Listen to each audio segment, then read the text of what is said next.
Bismillahirrahmanirrahim.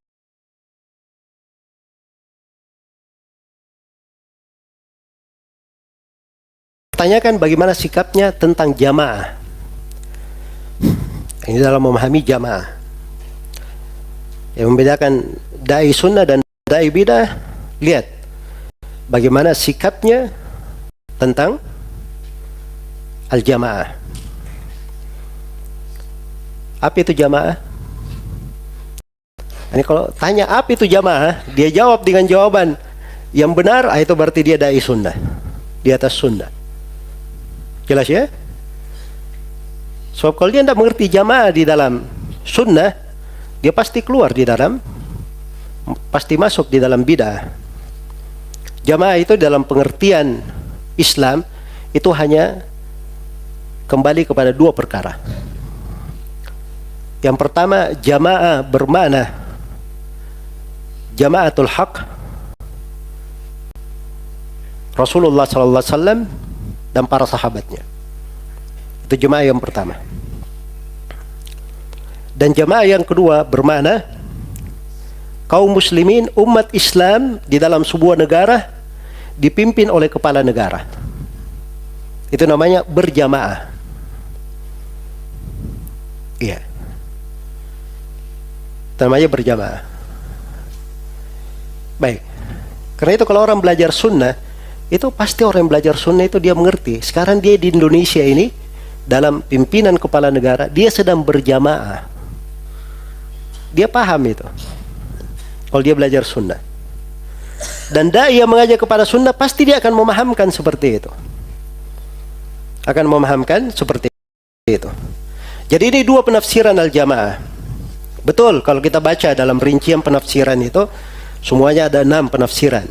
Ada yang mengatakan jamaah adalah Rasulullah, ada yang mengatakan jamaah adalah para sahabat, ada yang mengatakan jamaah adalah as-sawadul a'zam, ada yang mengatakan al-jamaah penafsiran at-Tabari itu tadi, kaum muslimin dipimpin oleh pimpinan negara. Ada yang mengatakan al-jamaah adalah ahli hadith, ahli al-fiqh wal athar. Ya. Tapi seluruh makna jamaah ini tidak keluar dari dua ini tadi. Jamaah yang pertama bermakna jamaah kebenaran, Al-Quran dan Sunnah sesuai dengan jalannya Rasulullah dan para sahabat. Iya. Nah, kalau jemaah dengan makna ini, iya, itu artinya pimpinannya cuma siapa? Rasulullah Sallallahu Alaihi Wasallam. Iya. Kalau dia jemaah dengan makna ini, dia tidak perlu bikin kelompok-kelompok. Karena dia sendiri saja, dia sudah berjamaah namanya. Kalau di atas makna ini. Karena itu kata Ibnu Mas'ud radhiyallahu taala anhu, al-jama'atu ma wafaqal haqqa wa in kunta wahdak. Jamaah itu adalah apa yang mencocoki kebenaran walaupun kamu sendiri. Iya. Jamaah yang kedua, kaum muslimin di bawah pimpinan kepala negara. Nah, ini berjamaah namanya. Nah, itu tadi hadits Hudzaifah bin Yaman. Iya. Ini hadits luar biasa ya.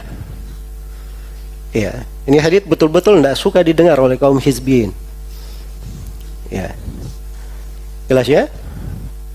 Mungkin kalau antum baca hadits ini, ada orang yang lewat, dia tutup telinganya. Ya. Bagaimana tidak Nabi SAW ketika terjadi berbagai fitnah itu, ditanyakan apa perintahmu ya Rasulullah?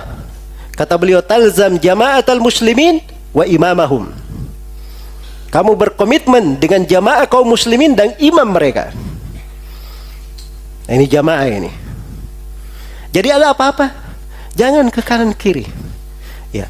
Kondisi apapun, genting apapun, selalu ingat kita dalam apa? Sekarang ini situasi berjamaah. Situasi berjamaah. Apa yang kalian benci di dalam berjamaah, itu lebih baik dari apa yang kalian hayalkan di dalam perpecahan. Iya. Suatu yang tidak disenangi saja pada saat berjamaah, itu akan lebih baik hasilnya. Karena kebersamaan itu selalu membawa berkah. Syaitan itu, dia akan bersama orang yang berpecah-pecah. Ketika bersatu, itu tidak didekati oleh syaitan. Jelas ya? Karena itu dari bentuk makar syaitan kepada sebuah negeri, bagaimana memecah belah penduduk negeri itu. Keluar dari mana apa? Jamaah. Iya. Karena itu kelompok-kelompok yang ada, ini hukum syar'i namanya. Ya, bikin partai-partai, ormas-ormas yang semuanya menggugat misalnya, atau membuat wewenang-wewenang yang keluar dari pemerintah, ya, atau melangkai wewenang pemerintah, itu namanya dia menyelisih al-jamaah. Menyelisih apa? Al-jamaah. Makanya seorang harus tahu apa posisi dia. Jadi kalau ada yang bikin yayasan untuk bisnis, untuk dagang, nggak ada masalah.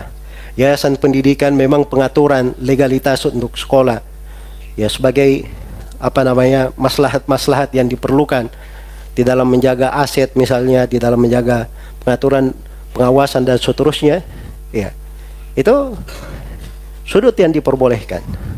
Tapi kadang kapan muncul dari hal-hal tersebut yang keluar dari mana jemaah ini tadi, itulah yang disebutkan dengan nama hizbiyah namanya. Jelas ya? Jadi kalau dia sudah bikin ormas kelompok, ya, memberi ultimatum kepada pemerintah, nah ini mau jadi pemerintahan kedua namanya. Jelas ya? Atau dia mengambil wewenang pemerintah, bikin kelompok, kemudian mengambil wewenang pemerintah, boikot produk ini, usir dubes ini. Hah? Ini melangkai namanya.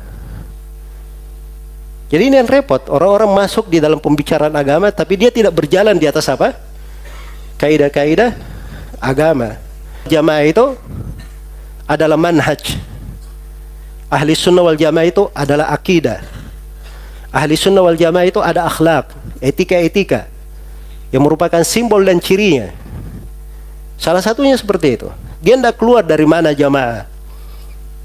Dia tidak keluar dari mana apa? Mana al-jamaah. Baik, jelas ya? Karena itu kalau ingin tahu hakikat, orang yang bikin jamaah-jamaah di dalam kondisi kaum muslimin dipimpin oleh kepala negara, itu artinya mereka memecah belah jamaah namanya. Memecah belah jamaah. Karena dia buat jamaah di dalam apa? Jamaah. Itu artinya memecah belah. Itu hakikatnya. Baik. Jelas ya? Imam itu juga disebut khalifah sebenarnya. Sama. Hanya saya awal kali penggunaan khalifah itu memang wilayah kaum muslimin terbatas. Jadi satu khalifah mencukupi semuanya, seluruh dunia. Jelas ya? Tapi setelah wilayah kaum muslimin menjadi luas, setiap iklim ada pemimpinnya masing-masing, maka pemimpinnya itu disebut khalifah juga, syah kepemimpinannya menurut kesepakatan ulama. Jelas ya?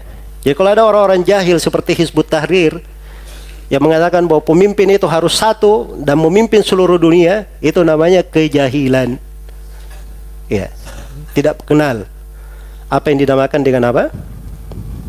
Dengan sunnah. Dan menyelisih kesepakatan para ulama. Itu dinukil kesepakatan-kesepakatan di dalam hal tersebut. Baik.